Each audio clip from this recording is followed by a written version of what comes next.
The overall goal of this experiment is to measure the effect cells pre-infected with HSV have on the subsequent attachment of bacterial and fungal opportunistic pathogens, for example, Staphylococcus aureus and Candida albicans.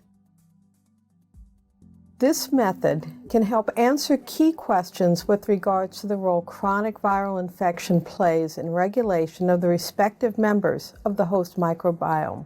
The main advantage of this technique is that the interaction of multiple organisms can be examined and quantified at the initiation step for biofilm formation, namely adherence. The implication of this technique extend towards control of colonizing opportunistic pathogens, because the precondition of HSV infection with asymptomatic shedding is present in the majority of the human population. Though this method can provide insight into HHV control of subsequent microbial attachment, it can also be applied to other systems, such as CMV infection and that of adenovirus.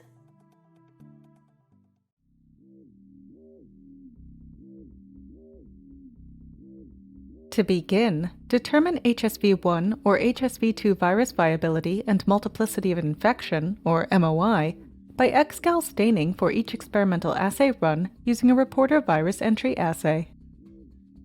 Dilute the virus to the desired MOI, and place the virus viability controls in a separate microtiter plate in parallel with the polymicrobial assay plates. Then use 100 microliters of paraformaldehyde glutaraldehyde buffer to fix monolayers before staining. To maintain HeLa cells, culture them in DMEM with 4.5 grams per liter of glucose, 10% heat inactivated FBS.